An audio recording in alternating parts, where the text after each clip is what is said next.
నేను మీ ముందుకి కొబ్బరి పచ్చడి చాలా ఈజీగా, చాలా సింపుల్గా, బట్ చాలా టేస్టీగా అలా చేద్దామని అనుకుంటున్నాను. సో ప్యాన్ పెట్టేసుకున్నాను. నేను ఒక చిన్న చిప్ప తీసుకున్నాను. పెద్ద క్వాంటిటీలో చేయట్లేదు, చిన్నగానే చేస్తున్నాను. ఒక చిన్న చిప్ప ఉంటుంది కదా, మనం కొడితే 2 చిప్పలు అవుతాయి. అందులో పెద్దది ఒకటి ఉంటుంది, చిన్నది ఒకటి ఉంటుంది. నేను చిన్న చిప్ప తీసుకున్నాను. సో ఆవాలు, జీలకర్ర, ఎండుమిరపకాయలు, మినపప్పు, శనగపప్పు, పచ్చిమిరపకాయలు కొన్నే వేసినాను. ఎందుకంటే ఇది ఎక్కువ ఎండుమిరపకాయలు వేసి తర్వాత మళ్ళీ నేను గ్రైండ్ చేసేటప్పుడు కొంచెం ఎండుకారం వేసి చేస్తాను. సో ఇది రెడ్గా వస్తుంది, ఎల్లోగా రాదు. సో ఇవన్నీ వేసేసాను. ఇప్పుడు పసుపు వేస్తాను. ఆవాలు, జీలకర్ర, మినపప్పు, శనగపప్పు, ఎండుమిరపకాయలు, పచ్చిమిరపకాయలు, అలాగే ధనియాలు ఇవే వేసాను, ఇంకేం వేయలేదు. ఇప్పుడు మాత్రం పసుపు వేసాను. ఇవి బాగా మంచిగా వేగిపోవాలి. ధనియాలు కొంచెం 2 స్పూన్స్ ఎక్కువ వేసుకోండి, మంచి ఫ్లేవర్ వస్తుంది. అలాగే పచ్చిమిరపకాయలు నేను 2 వేసాను. ఎండుమిరపకాయలు ఒక 8 to 9 వేసేసాను. ఆవాలు, జీలకర్ర, మినపప్పు, శనగపప్పు కామన్.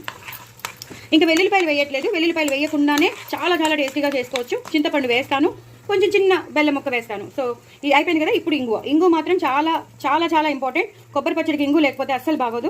సో ఇంగువ ఇలా వేసేయాలండి. ఇంగువ బాగా వేసేయాలి, మంచి ఫ్లేవర్ వస్తూ ఉంటుంది. ఇంగువ వేసేయాలి. బాగా వేగిపోయింది. ఇప్పుడు కొంచెం కరివేపాకు వేసేసుకుందాం. దీన్ని ఇప్పుడు బంద్ చేసేయడమేనండి. పోపు అంతా బాగా వేగిపోయింది. ఇప్పుడు బంద్ చేసేస్తాను. కొబ్బరికాయ తురుముకుంటాను లేదా గ్రైండ్ చేసుకుంటాను, దాన్ని బట్టి ఉంటుంది. ఏదైనా మీకు చూపిస్తాను కాబట్టి మీకు తెలిసిపోతుంది. చింతపండు నానబెట్టుకుంటాను. సో చింతపండు నానబెట్టేసుకున్నాను, కొబ్బరి తురిమేసుకున్నాక పోపు మిక్సీలో వేసేసుకున్నాను.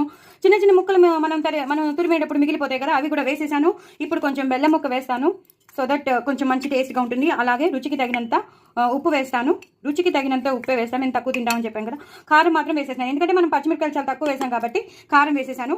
కొంచెం కొత్తిమీర వేసేసి గ్రైండ్ చేసేయడమేనండి. లాస్ట్లో మళ్ళీ కొత్తిమీర వేస్తాను. ఇప్పుడు మాత్రం కొంచెం కొత్తిమీర, కరివేపాకు వేసేసాను. ఇప్పుడు గ్రైండ్ చేసేసాక అప్పుడు మనం కొంచెం గ్రైండ్ అయిపోయాక అప్పుడు చింతపండు వేయాలి. అప్పుడు చింతపండు వేసేసి నేను మొత్తం ఒక దాంట్లో తీసేసుకున్నాక అప్పుడు ఈ తురుముతో కలిపేస్తాను అనమాట.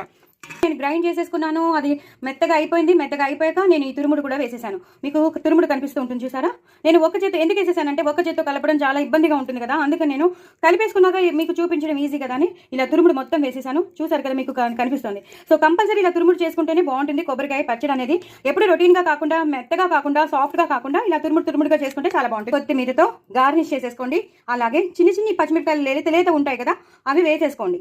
అవి వేసేసుకుని తర్వాత తీసేయండి. తర్వాత తీసి ఈ కొబ్బరి పచ్చడిలో కంపల్సరీ మీరు తప్పకుండా నంచుకోండి. ఏది ఈ పచ్చిమిరపకాయలు మాత్రం చక్కగా వేడి అన్నంలో నెయ్యి వేసుకుని కలుపుకుని ఈ పచ్చిమిరపకాయలు నంచుకుని తింటే ఒక రేంజ్లో ఉంటుంది. సో కొత్తిమీర కంపల్సరీ ఎక్కువ వేసుకోండి, లాస్ట్లో వేసుకోండి. పచ్చిమిరపకాయలు లేతవి చక్కగా ఏరి వేసేసుకోండి. అంతే, అయిపోయిందండి.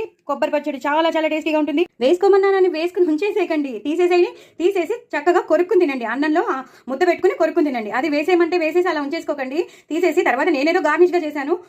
చక్కగా మీరు ఏం చేస్తారంటే అన్నం కలుపుకుని ఒక్కొక్క లేత పచ్చిమిరపకాయ కొరుక్కుని తినండి. అది చెప్పాలని నేను మళ్ళీ వీడియో చేశానండి. బాయ్ అండి.